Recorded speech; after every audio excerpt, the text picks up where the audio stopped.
Damn, son, where'd you find this?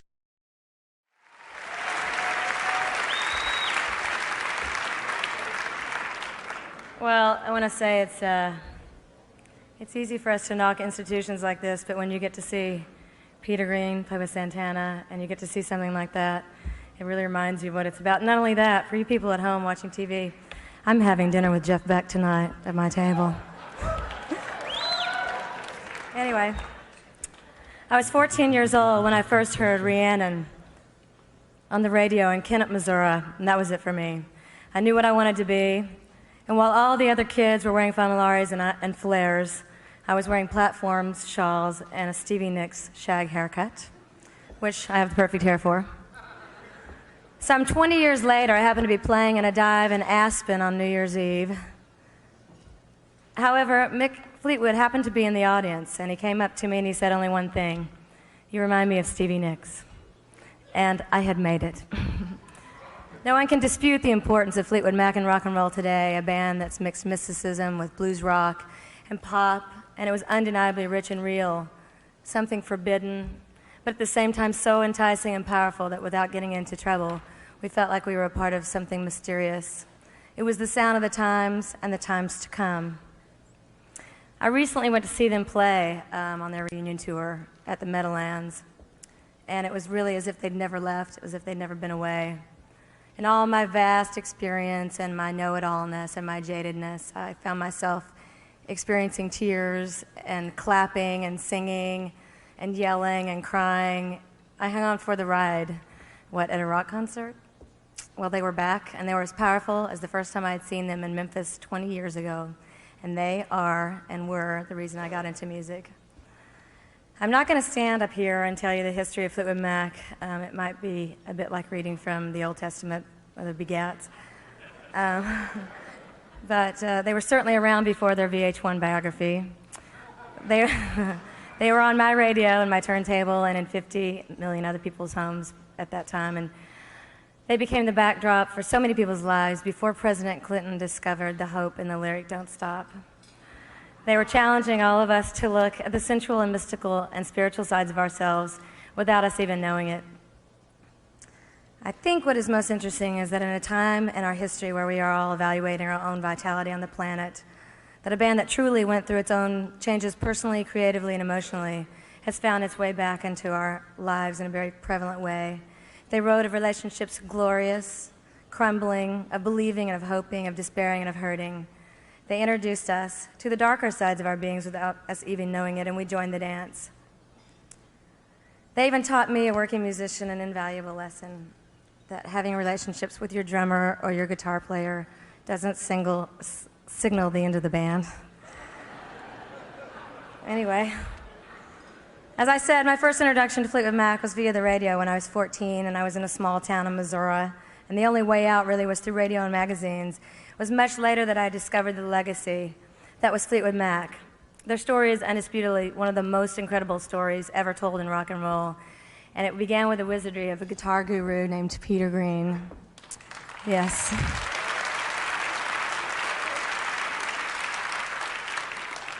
His union with Fleetwood Mac and shortly thereafter, or with Mick Fleetwood and shortly thereafter John McVie, became a powerhouse to be learned from and reckoned with. I remember being given a copy of Green Man Unleash when I was 19, and I was playing in my own bands. And when I heard it, I kind of wanted to put away the piano, and I wanted to learn how to play the guitar. And then I got turned on to Black Magic Woman and Oh Well, and I wanted to throw in the towel. It was so overpowering.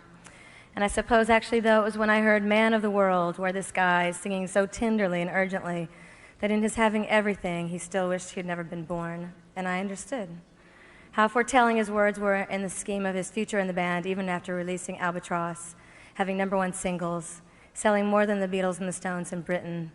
He was only to walk away from it all and leave his bandmates Fleetwood, McVie, Jerry Miss Spencer, and Danny Kerwin behind to fade into a life of obscurity. Although I would like to say, veering away from my very well-crafted speech that I stayed up very late working on, I saw Peter Green play about 6 or 8 months ago. I had a night off in Amsterdam, and I went to see him in a place called the Paradiso, which is basically an old church in Amsterdam. It's quite breathtaking. But he played there with Cozy Powell and a bunch of other great players, and blew me away. blew me away. Fleetwood Mac was an important inspiration in my life. We talk about women in rock a lot now. We're in every magazine, we're on the cover of Time, we're on Newsweek, we're in every issue of Rolling Stone, we're infiltrating the planet. But let's talk about women in rock, real women in rock, before they were a phenomenon. Christine McVie and Stevie Nicks are, in my estimation, the first ladies of rock and roll. Christine McVie and Stevie Nicks made it cool. Christine McVie made it cool to be the piano player in the band. She showed me that it's not about being pretty good for a chick. It's about being great. She showed me that a driving rock song could be written on the piano. The first time I heard her sing Spare Me a Little, I was so blown away, and I still have the same reaction to it when I revisit that song today. And then there's Stevie. She was the dark angel that I wanted to be, telling stories and images in a mysterious mixture with her daring poetry. Her words and melodies proved to be an uncanny bridge between the Fleetwood Mac of the Peter Green days and the then Fleetwood Mac. Then you had this rhythm section that was undeniably unstoppable and heavy. When most marriages don't last 5 or 10 years, Mick Fleetwood and John McVie has lasted lifetimes with vitality and without the aid of a marriage counselor. I look to and still look to Lindsey Buckingham for the mastery of making music so exceptionally cinematic, painting the picture, manipulating the listener into experiencing real emotion. Having just gotten into producing myself, I see what an amazing gift it is to be able to see it and get at it. The history of Fleetwood Mac lives within their music, and their songwriting tells of their journey. That music has spoken to each of us, and they continue to affect each generation.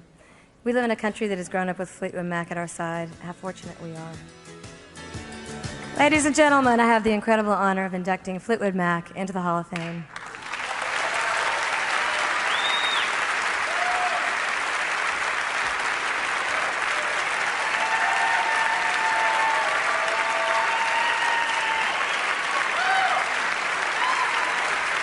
First of all, it is indeed an honor to be inducted tonight.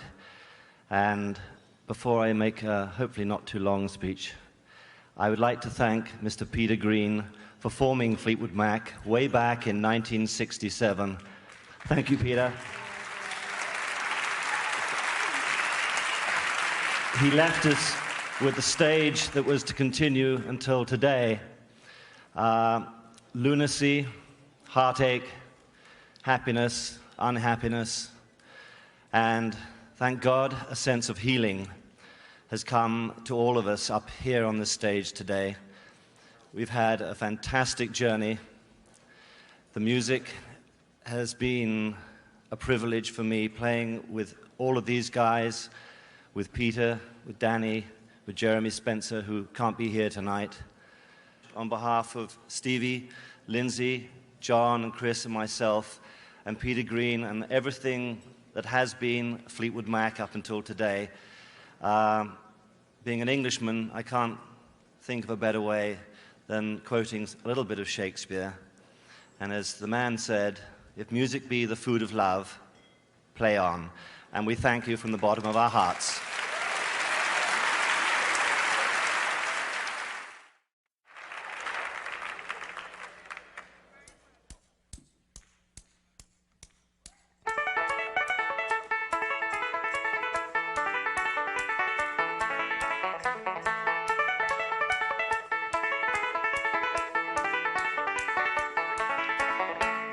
Bessie, baby, on a girl like me. You know I'm falling at your feet. I'm tingling right from my head to my toes. So help me make the feeling grow. 'Cause when the loving starts and the lights go down, and there's not another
you so very much, everyone.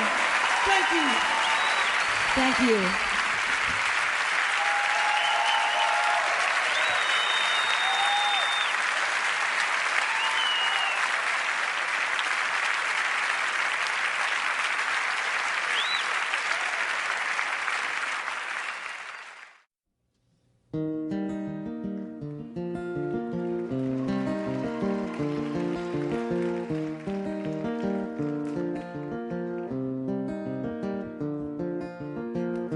I took my love and I took it down. Climbed a mountain and I turned around, and I saw my reflection in the snow-covered hills till the landslide brought me down. Oh, mirror in the sky, what is love? Can the child within my heart rise above? Can I sail through the changing ocean tides? Can I handle the seasons of my life? Ooh, I don't know. Ooh, I don't know. Well, I've been afraid of changing, 'cause I built my life around you. But time makes you bolder, children get older, and I'm getting older too. So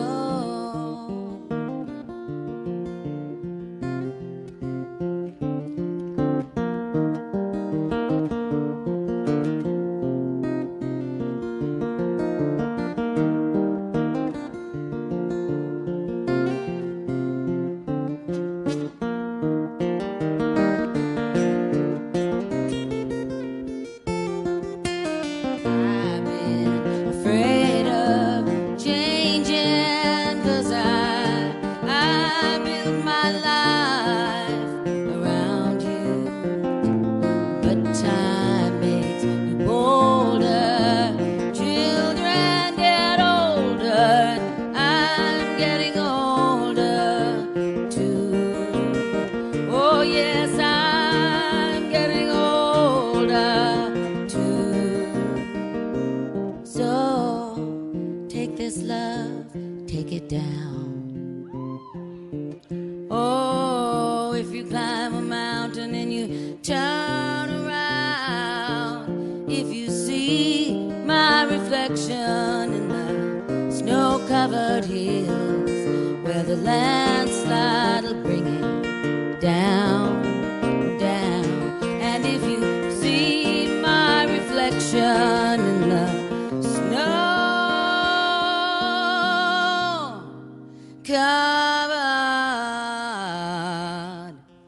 hills, well, maybe the landslide will bring it down. Well, the landslide will bring it down.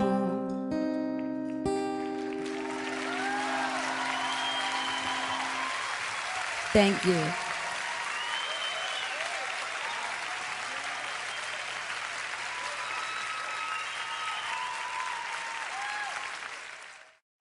So much.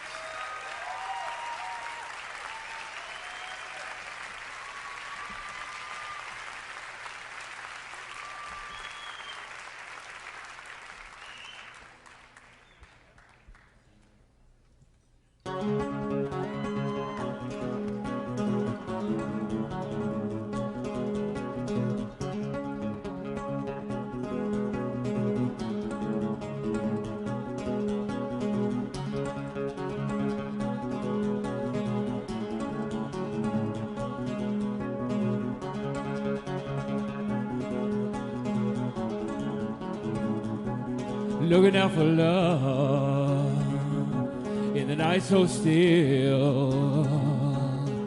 Oh, I'll build you a kingdom in that house on the hill, looking out for love,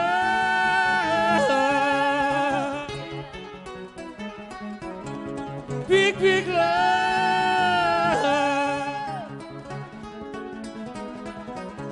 You said that you love me, that you always will. Oh, you begged me to keep you in that house on the hill, looking out for love,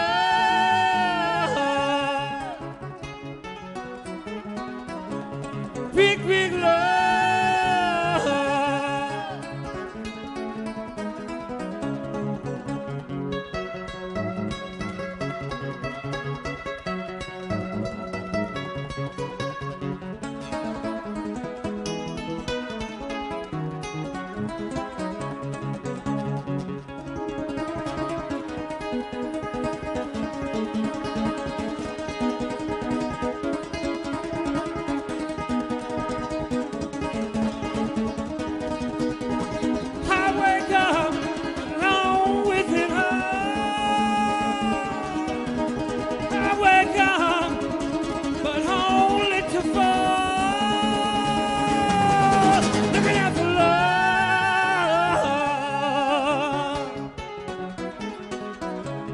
Big, big love, looking out for love, yeah. Big, big love.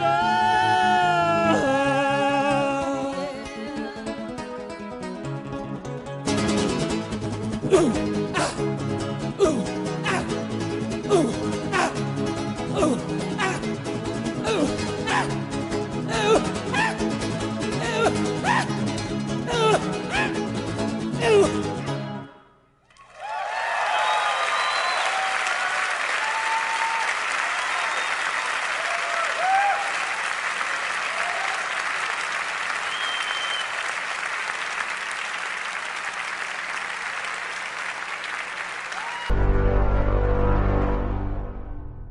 Damn, son, where'd you find this?